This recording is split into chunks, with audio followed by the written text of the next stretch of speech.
Hello everyone! In this video I'd like to share some impressions from my most recent trip, which took me by train all the way to Edinburgh, the capital of Scotland. This train journey covered almost 1,900 kilometers through Germany, Belgium, France and the UK and took 2 days with a few intermediate stops. In case you're wondering why on earth someone would do something like that, well, simply because I can. But seriously, the main reason for traveling by train was that I wanted to take the Caledonian Sleeper from London to Edinburgh. There are already a few videos about this train on social media by various travel vloggers, so I thought it was time to try it out for myself. Apart from that, I wanted to finally take the Eurostar through the Channel Tunnel to London. I have already traveled through the Channel Tunnel before, but that was by car on one of the shuttle trains. Taking the Eurostar to London had been on my bucket list for a long time, and now I finally had the opportunity. But first things first.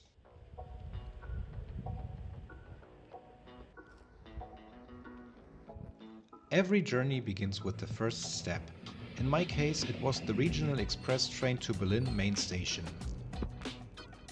Still quite empty just before 8 AM, the train becomes more crowded the closer it gets to Berlin. Arrival on time, without delay, and that was a good thing as I only had an 18-minute transfer time in Berlin and you need to allow a few minutes to get from platform 3 on the lowest level to platform 13 on the top level. Then on to Cologne on the InterCityExpress. Departure on time, but unfortunately the train became quite delayed over the course of the journey.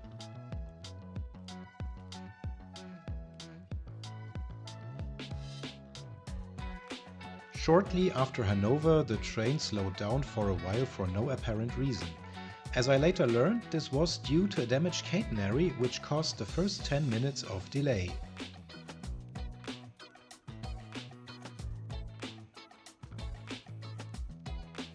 Shortly after Wuppertal, the train had to stop for several minutes in front of a broken switch. The original route runs from Wuppertal via Solingen to Cologne. However, due to the broken switch, the train instead traveled via Düsseldorf without stopping at Düsseldorf main station and only rejoined the original route shortly before Cologne.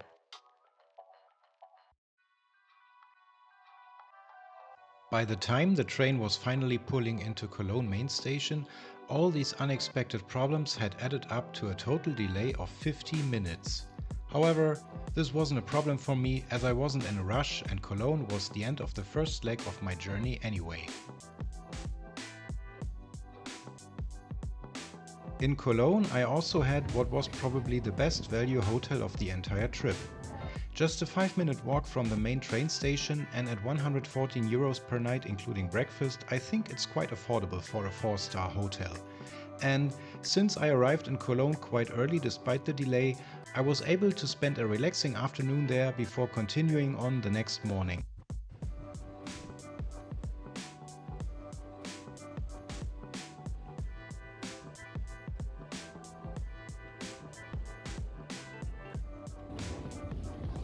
After enjoying breakfast at the hotel, I headed to Cologne main station to take the Eurostar to Brussels. Until 2022, the Eurostar services that do not travel through the Channel Tunnel operated under the brand name Thalys. They are easily recognizable by their red and grey livery. These so-called Eurostar Continental route services are operated with modified TGV units that can operate under French, Belgian, Dutch and German electrical and train control systems. The Eurostar left Cologne a little late, but that was still within the expected time frame and the delay didn't increase until we reached Brussels, but didn't decrease either. On the German section of the route, a maximum speed of 250 km per hour is possible between Cologne and Düren and a maximum speed of 160 km per hour between Düren and Aachen. On the Belgian section of the route, trains travel at a maximum speed of 260 km per hour between the German border and Liège and up to 300 km per hour between Liège and Brussels.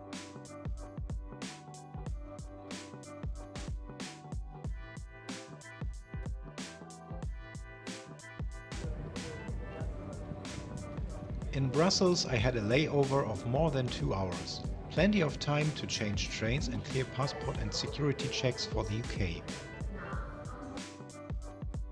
Those who have travelled to London by Eurostar before will know that the security checks are similar to those at an airport. Accordingly, the platforms are secured with fences and barbed wire. And yes, this was the case even before Brexit. However, entry to Great Britain now requires a passport and an electronic travel authorization by the UK ETA app. The departure from Brussels was unfortunately delayed by a full 45 minutes because the train was only made available so late. The train therefore departed considerably late but was able to make up 15 minutes by the time it reached London.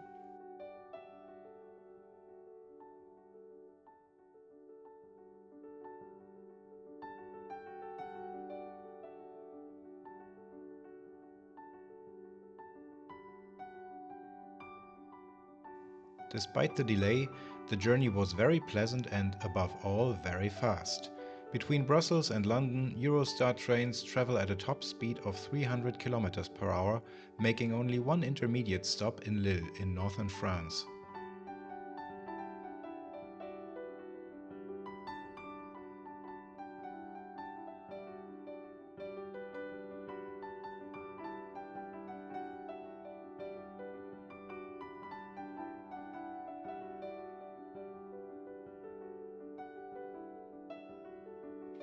About half an hour after departing Lille, the train reaches the French portal of the Channel Tunnel. The journey through the tunnel takes about 23 minutes until the train emerges into daylight near Folkestone in the English county of Kent.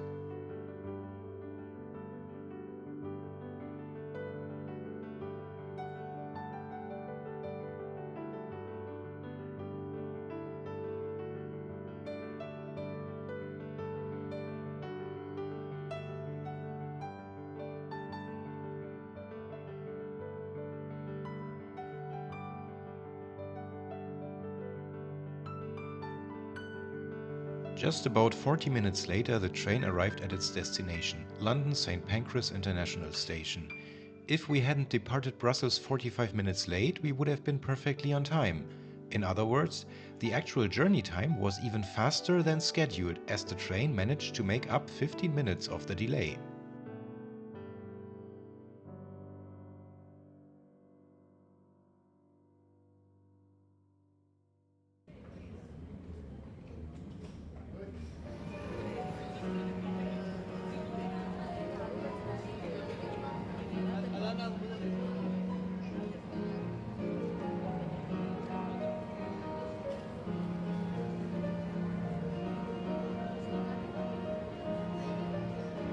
If you travel by train not to, but only via London, it can happen that the connecting train departs from a completely different station than the one where you arrived. And this was the case for me. The Eurostar arrives at St Pancras and the Caledonian Sleeper departs from Euston Station. The two stations are less than 900 meters apart, a distance that can be covered on foot in about 10 minutes. Euston Station is often described as the worst train station in Britain, not least because of its austere 1960s architecture. Overcrowding and a lack of accessibility are also frequently criticized. I admit that I didn't think about that too much while trying to kill time until the Caledonian Sleeper lounge opened around 9 PM. Since I had booked a club solo room, which is the second highest room category, I automatically had access to the lounge where free drinks and snacks are offered and there are quite comfortable seating options. There are also showers and you can ask the staff for a free towel, something I didn't miss out on to freshen up before departure. Boarding began at 10:30 PM, 1 hour and 15 minutes before departure. I was in coach G, room 2.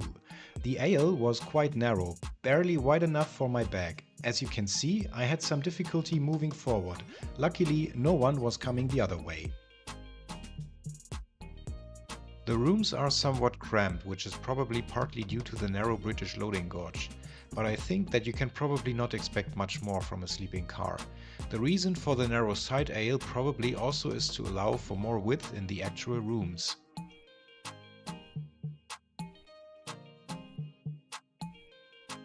There is a bench in the bathroom that covers the toilet and allows for sitting while taking a shower, which is probably not a bad idea when the train is moving. Well, that's it, my accommodation for tonight. Pretty small, but okay. It's still some time left until the train actually leaves. We are still at Euston Station, but I don't think I'm gonna stay awake until departure. I will probably go to bed pretty soon. So, see you tomorrow in Edinburgh.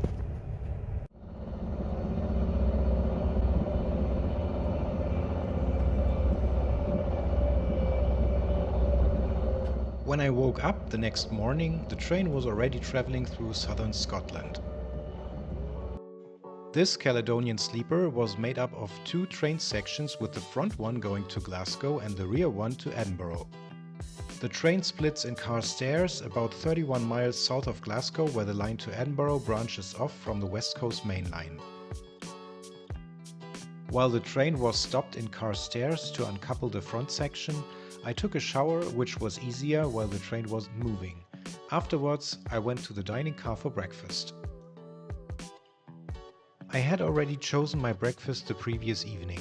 On this card, which is available in every room for every passenger, you can select your desired meal and beverages and indicate your preferred breakfast time. Breakfast wasn't particularly extensive, but it was still good. And while I was still eating, the train started moving towards Edinburgh.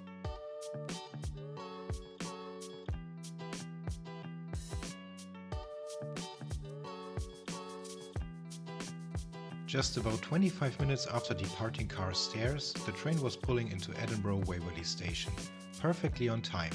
Actually, the train arrived even a few minutes earlier than scheduled. Ladies and gentlemen, we are now on the final approach into Edinburgh Waverley, the last and final stop. When leaving the train, please remember to take all personal belongings with you, and thank you for travelling with Caledonian Sleeper.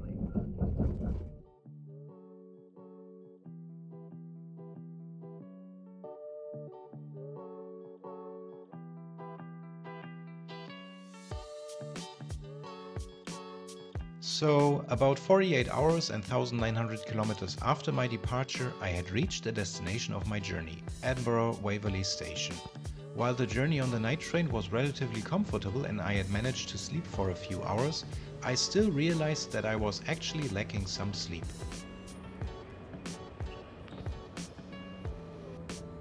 Edinburgh Waverley Station is located right in the city centre in a pretty deep trench.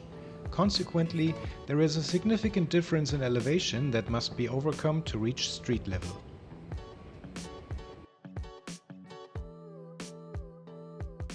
And here you can see my accommodation in Edinburgh. Just kidding, this was my accommodation. Less luxury, but still quite pricey. Now let's get to the exciting question, what did all of this actually cost? I'd like to mention that I paid for everything myself and no one sponsored me in any way. I also didn't book way in advance, and those of you with more experience could probably have gotten much better prices. And yes, the 3-star hotel in Edinburgh really did cost that much. The perfect city centre location right across from Waverley Station and the main travel season at the end of August probably justify the price. And this was my journey to Scotland by train. I have some more footage from Scotland, so if you enjoyed this video, let me know in the comments and I will consider making another video about this trip and will probably post more videos about me traveling in the future. For now, thanks a lot for staying tuned until the very end and hopefully see you soon.